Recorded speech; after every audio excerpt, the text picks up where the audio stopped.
Hello there my beautiful friends and welcome back to my channel. In today's video we are going to discuss how to articulate our design decisions to our stakeholders, because the truth is that at the end of the day the success of our work depends very much on our ability to get support from everyone in the team. This video will cover some ideas presented in this book, Articulating Design Decisions by Tom Greever, and if you haven't read it yet, I highly recommend that you do so because it provides valuable insights and techniques into how to communicate with stakeholders and how to create an environment where they can clearly see the expertise and the thought process behind your design decisions, earning you their support. So, without further ado, let's jump right in.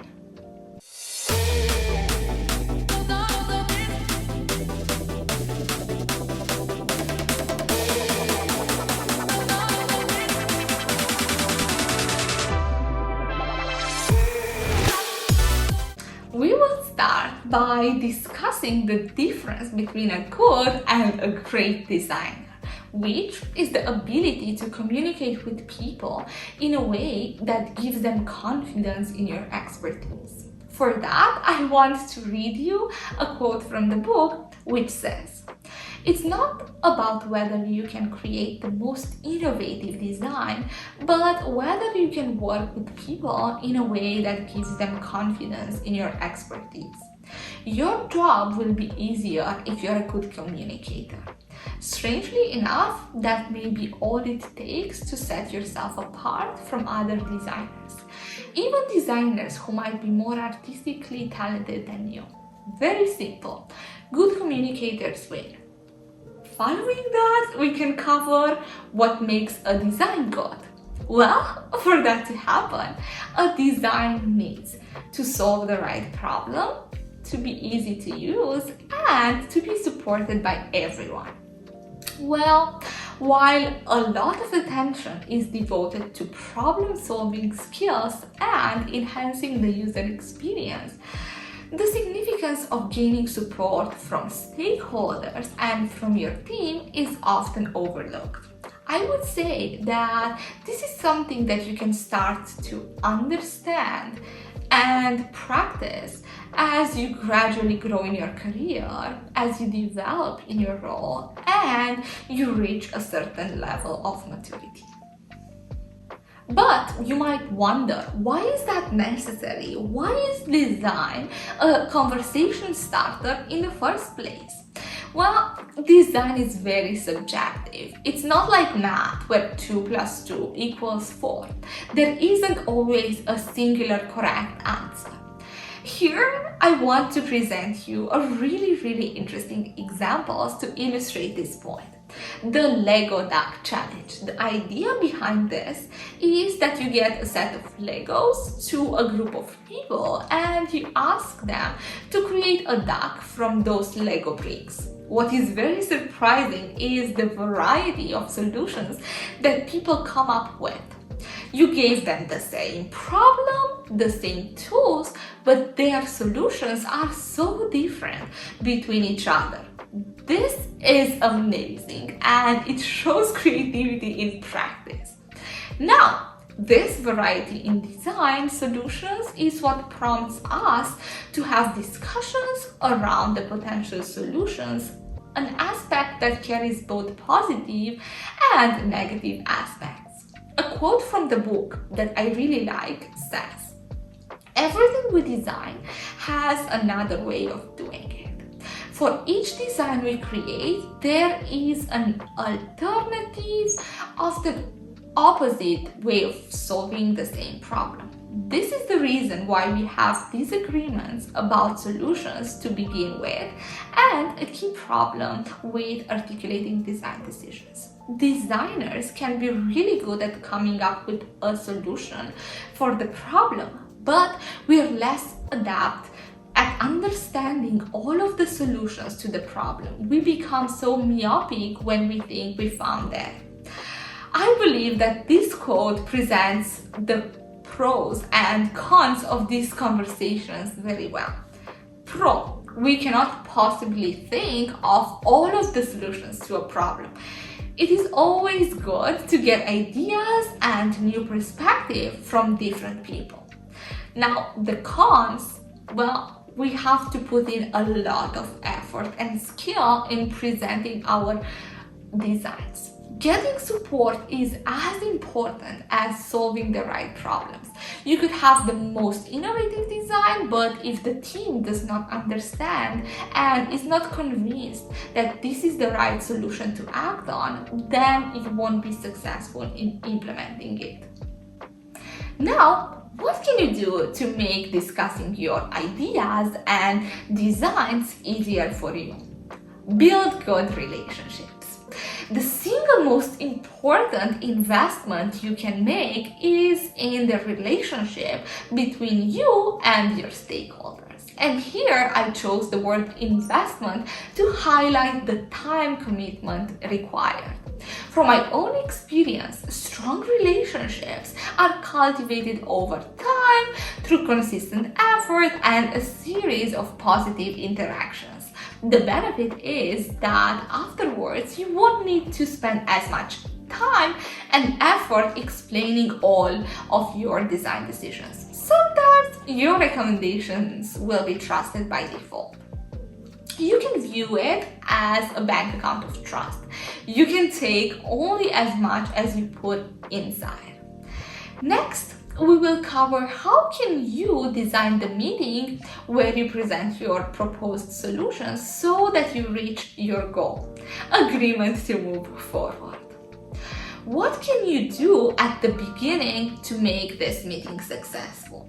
Well, you can start by kicking off the meeting with a recap of the project's goal or design objective, its current stage in the process, and the type of feedback that you want.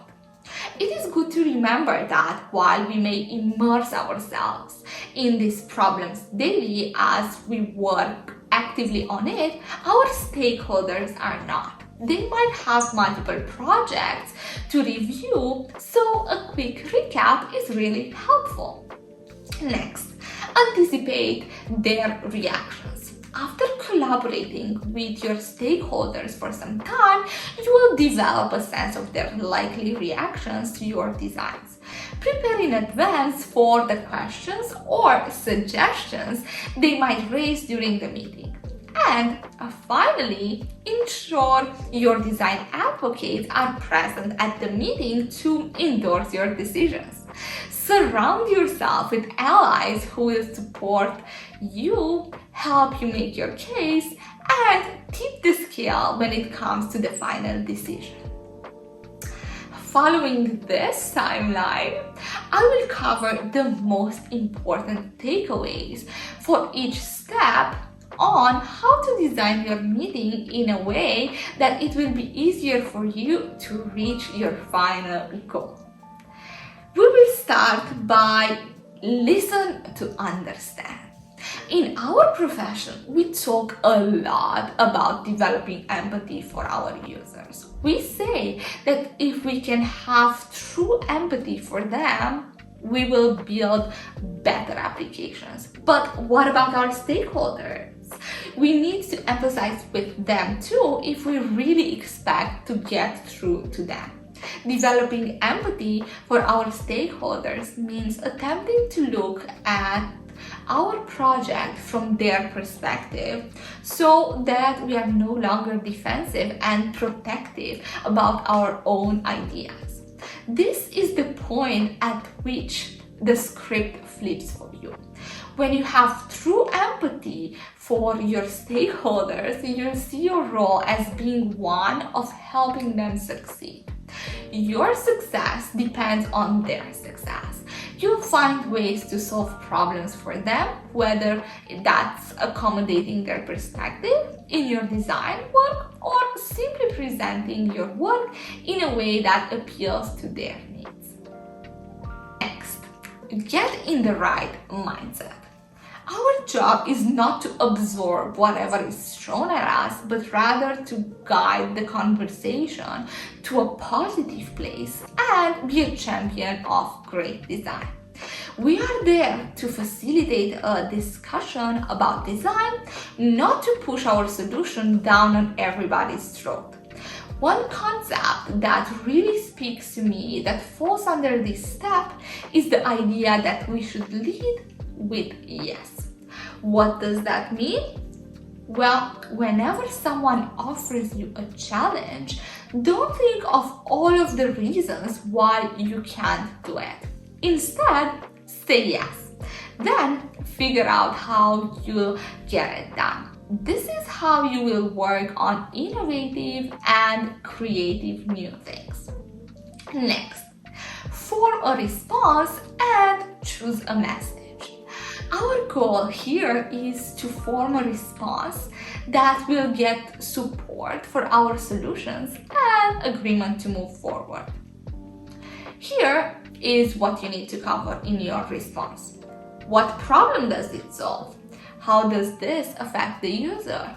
And why is this better than the alternatives? Next step after that is lock in agreement. After clearly making your case, ask directly for agreement. You don't want to leave this conversation open-ended without a resolution. Next, follow up. After you finish the meeting, you need to follow up while the discussion is still fresh in everybody's mind. A quick follow-up demonstrates that the meeting was a priority for you, and it shows that you value the participants' time and that you listened to what they told you. And the final step, dealing with change. Well, sometimes, even if you have the best explanations for your designs, there might still be changes required. Don't see this as the end of the world. See that as an opportunity to create something even better. I want to conclude this video by reiterating that knowing how to articulate design decisions is as important as solving the right problem in a way that it's easy and pleasant for the final users. To make this easier for you, remember that you need to invest in your relationship with your stakeholders. Now, if you want to find out more about this topic, feel free to check out my Medium article linked in the description box below, or even better, to read this book, Articulating Design Decisions by Tom Greever. Thank you very much for watching. I hope that you found this interesting, and see you in the next video. Bye!